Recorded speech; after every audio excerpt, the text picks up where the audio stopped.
Welcome to Milsurp Minutes. Today I will be continuing the Rifles of No Nation series by taking a look at my Mossberg 500 ATP 8SP.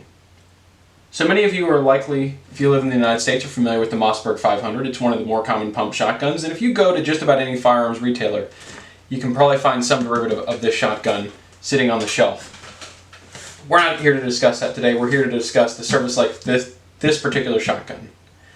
For what I can tell, this shotgun was made in the United States by Mossberg and sold to the Malaysian military in the 1980s. This one in particular has a 1980 dated serial number after I reached out to Mossberg and they let me know when it was made.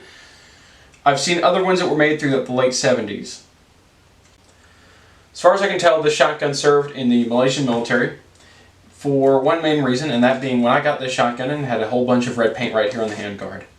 Around the time this came in, there was also a batch of South African Vector SP1 pistols, Steyr AUGs, Colt M16A1 parts kits that all had red paint on them, all coming from Malaysia. My belief being that they painted their stuff red when it was to be taken out of service, when it was no longer serviceable, or deadlined. The ATP in this, as in Mossberg ATP, was a subline of shotguns that Mossberg offered with different packages in the 1970s and 1980s, marketed specifically towards military and law enforcement service.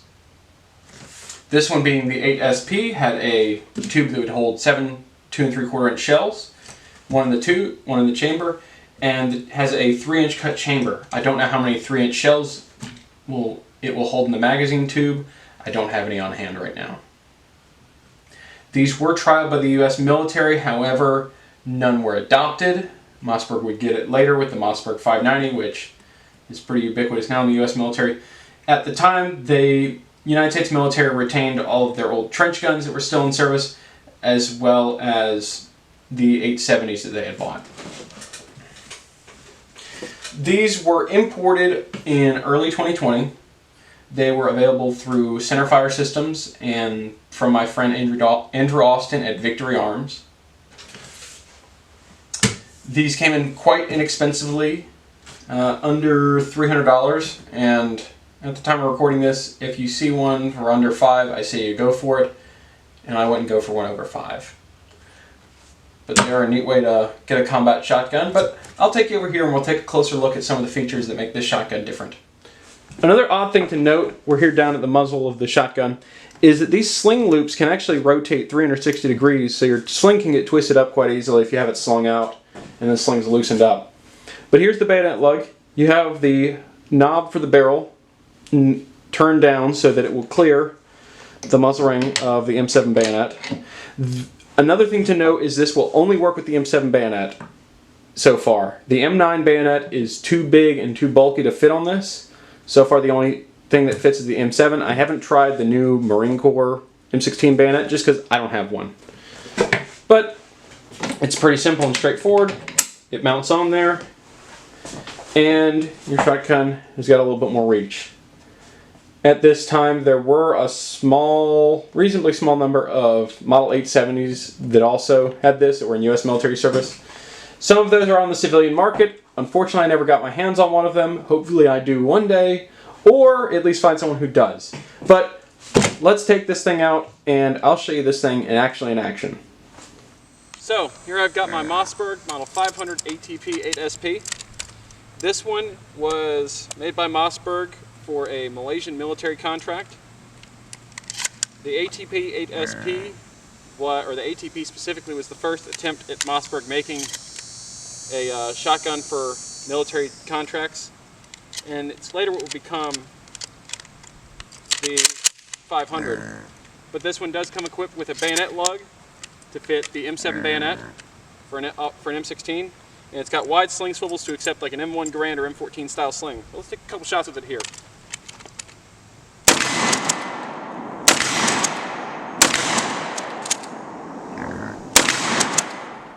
So some of the keen-eyed among you may have noticed that in that shooting segment I only fired 4 rounds, and it also appeared that I had completely reached the magazine capacity limit on this magazine tube.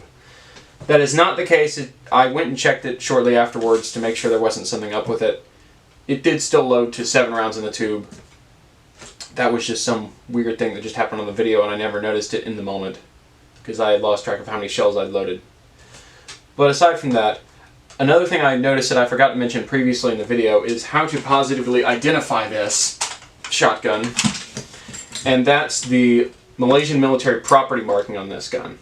You'll find it as a ATM stamped into this side of the receiver, just in front of the serial number above the trigger, and I'll show you up close what it looks like here.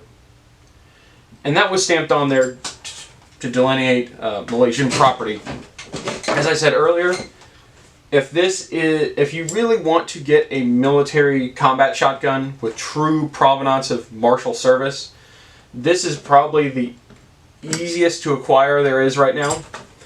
Maybe not the most common, but these are probably the cheapest. I think the most common out there is likely, or the easiest to find right now, is still the Second World War era Remington Model 11 shotguns that have been U.S. property marked. Those are, for whatever reason, just very common.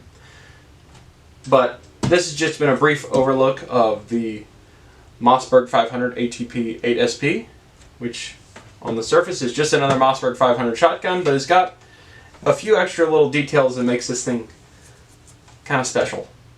Thanks for watching. Be sure to like and subscribe, and I'll see you in the next video.